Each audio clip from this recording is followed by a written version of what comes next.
मेरे आका मदीने में मुझे भी अब बुला लीजिए। আল্লাহর রাসূল কাছে যদি আমি সাহায্য চাই জায়েজ হবে না, না হবে? এই হলো মাসালা। যে আশরাফে থানবী বলে যে একজন কবর ব্যক্তি আযাবে জর্জরিত এবং সে অনেক কষ্টের মধ্যে রয়েছে। আল্লাহর নবী যখন ওই কবরস্থানের সামনে দিয়ে যাচ্ছেন, সেই ব্যক্তি চিৎকার করে বলতেছে, হে রাসূল সাল্লাল্লাহু তাআলা সাল্লাম, আমাকে সাহায্য করুন, আগুন আগুন জ্বলতেছে আমার এখানে, আমার কাফন যা সব কিছু আগুনে জ্বালিয়ে ফেলেছে, হে রাসূল আমাকে সাহায্য করুন। সেই ব্যক্তি আল্লাহর নবীর কাছে সাহায্য কামনা করেন, আযাবের মধ্যে রয়েছেন, আগুনের জন্য চিৎকার করতেছেন এবং বলতেছেন আমার কাফন টাফন সব জ্বালিয়ে দিল আগুনে, হে রাসূল আমাকে সাহায্য করুন।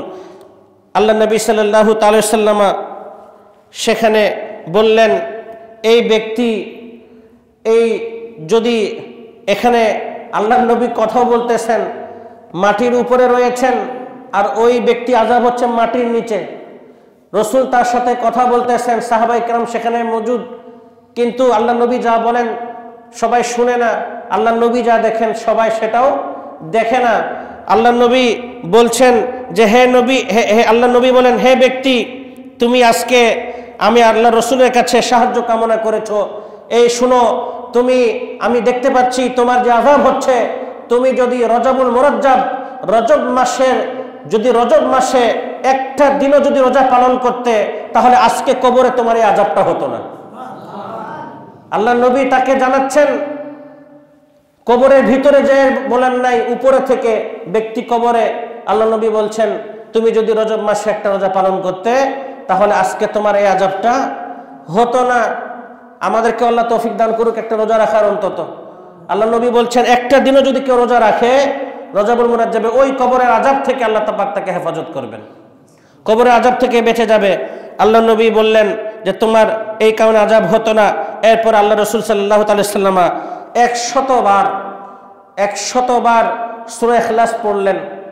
সূরা ইখলাসের ফজিলত কি রয়েছে দেখুন, আল্লাহ নবী 100 বার সূরা ইখলাস পড়ে এই সওয়াবটা ওই ব্যক্তির রুহে বখশিশ করে দিলেন। আল্লাহ পাকের রহমতের সাথে সাথে আল্লাহ পাকের রহমতে নবীর 100 বার সূরা ইখলাস পড়ে বখশিয়ে দেওয়ার কারণে আল্লাহর রহমতের সাথে সাথে তার কবরের আযাব বন্ধ হয়ে গেল, কবরের আযাব বন্ধ হয়ে গেল। সূরা ইখলাস পড়ুন, যারা চলে গিয়েছেন আমাদের, ওনাদের আমলে বখশিশ করে দেন। এখান থেকে দুইটা মাসালা পাই আমরা, এক, আল্লাহর রাসূল উপর থেকে দেখতে পারেন আযাব, প্রশ্নকারীর প্রশ্নের জবাব দিতে পারেন, কথা বলেন, এবং সূরা ইখলাসের ফজিলত, সূরা ইখলাস পড়ে যদি কোনো ব্যক্তির রুহে বখশিয়ে দেওয়া হয় তাহলে এর বিনিময়ে তার আযাব বন্ধ হয়ে যেতে পারে।